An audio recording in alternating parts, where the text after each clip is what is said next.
All right, we're here. It's a windy day in Charlotte, North Carolina.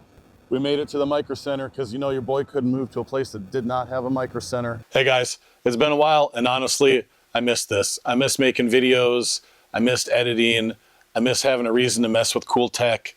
And these videos really give me a reason or an excuse to, you know, play around and do stuff, experiment with new processors, build in different cases, experiment with new GPUs, and to bring you guys my honest feedback and just see what's possible with some of this stuff and work through some issues together if we can. So this is kind of my official I'm back video. I plan to keep going strong in 2026 and bring a lot more content out. I've got a lot more ideas set up for this 5070 Ti that I'm about to talk about. But where did I go, you might ask? Or even who am I? Well, I'm nobody. I'm just a gamer like the rest of you guys. I'm just a tech enthusiast like the rest of you. But I started a YouTube channel as a hobby. I've been having fun with it, or I was having fun with it, but life kind of got busy and got in the way. I moved states. I went from Kansas City, Missouri, back to North Carolina in the Raleigh-Durham area. Then I moved down to the Charlotte area. I've had 3 different jobs in that time, but I'm finally stable. Got a career that I love, got a job that I love. I met a woman that I love and I got married last year. So everything has really been in flux, a lot of changes going on for this guy, but things are stable now. I'm looking at some smooth sailing in 2026 and, you know, just jumping right back into making content. So that's where this video comes in. That's where the 5070 Ti comes in. I picked up a Zotac 5070 Ti. It's a solid small form factor OC. Why did I pick that card? Well, I think that the 5070 Ti right now, even at $1,000, is the best bang for the buck that you can get. It'd be great if you could still get them for $749, but with NVIDIA discontinuing the 16 gigabyte models, the prices went up pretty rapidly, as I'm sure that you know. So at $1,000, I felt like that Zotac was a good buy. I actually appreciate the small form factor because it went in, you can't probably see it too good from this angle, but I've got it in this old Lee & Lee 215 case. And I've had a 4080 in there and it just was a monstrous piece of real estate in there, and it looked kind of funny. And so I thought, you know, a little smaller card, which it's still a 2-slot card, and it's pretty long, but I think it looks more natural in there. And spoiler alert, I was running some 3D Mark benchmarks on it, and my average temperature is staying under 70 degrees, like 66 degrees on a plus 300 overclock on the core and a plus 2250 overclock on the memory. Stayed 66 degrees the whole time. So these coolers are really over-engineered. I don't think you need a big fat cooler, but we'll get into that later. Just looking at my notes here. So what can you expect from the channel going forward? Well, I'm gonna continue to do benchmarking things, hardware reviews, setup related stuff. Like I plan to build a pretty cool butcher block setup to replace this metal desk that I have over here. I'm gonna build either like a U channel or an L onto the side of it to hold the 4090 rig. I'm probably going to build a Raspberry Pi setup to do a digital calendar in the kitchen that my wife wanted. So we're going to be sticking to tech, mostly to gaming, a little bit of other things in there. I've been messing around with local AI just because I think it's fun and I kind of want to understand how things work underneath the hood better.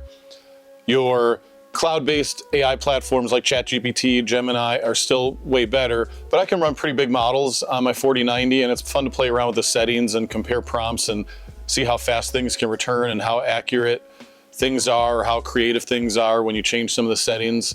And I'll probably do a little bit of that with the 5070 Ti and compare that to same prompts on the 4090 for a little bit of different content if people are interested in local AI at all. And I know AI has kind of a bad rep right now and a lot of people are against it.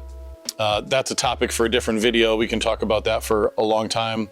My baseline view on it is just that I know that it's here and it's not going anywhere. The genie's not going back in the bottle.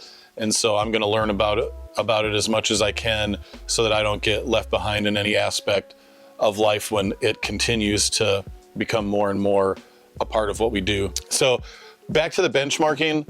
If you've watched any of my previous stuff before, you know that I don't really do, I don't do it all. I don't do the charts and the graphs thing. You know, you've got plenty of YouTube channels out there, plenty of content creators that are giving you excellent data-driven results If you just want to look at a spreadsheet and look at the numbers and, you know, you're going to pick the GPU or the CPU that gives you the highest result, you know, you can find that information. So what is it that I'm doing? Well, I want to show you how I play the games, like what kind of settings I use, how I test the settings out to see what I want to use, and talk about how the game feels and how it plays. We get so caught up sometimes in getting the absolute last frame possible that we kind of forget that we're playing games to have fun, or at least that's why I do it. So if I can have a better experience at 120 FPS versus 200 FPS, I'm gonna do that. I also like to have all the eye candy on, so I try to do things in a way that I can still get good performance and have good visuals. And what does that actually look like? You're gonna see me playing through footage of, for example, Black Myth Wukong, and see, well, what does changing RT from medium to very high do? How about DLSS performance versus DLSS quality? And do I see any artifacting? Do I see any weird stuff going on, or is DLSS okay in this game?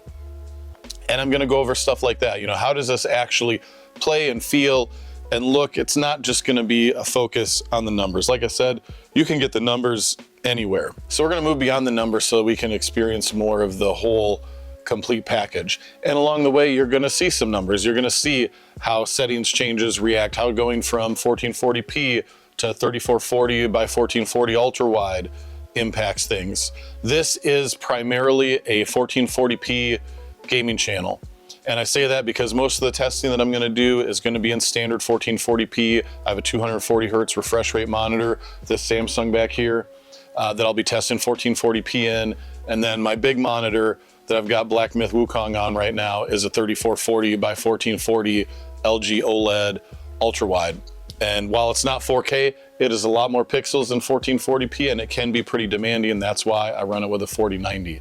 So we're gonna hook the 5070 Ti up to both monitors, see what kind of numbers we can get, see what kind of performance we can get in a bunch of games. I'm not gonna pretend that I have anything mapped out or planned perfect from day one. I'm still learning this as I go, but I will say this, I am excited again, and that matters, because for me, and I think a lot of us, when we feel passionate about something, when we enjoy doing something, right, it makes it easier to do, and it's not a job, it's fun. And I really, truly, again, have fun and enjoy doing this and bringing this content to you guys. So if you're into PC hardware, gaming, benchmarks, setup upgrades, and some local AI stuff, stick around, because this is just the beginning. Go ahead and smash that like button, hit the subscribe button, you know, follow me on YouTube so that you can see when the new videos come out, and go on this journey with me. It's gonna be a lot of fun. Whether you're just coming here for the first time or you're coming back, thank you, and I hope you stick around. For now, mag out. Peace.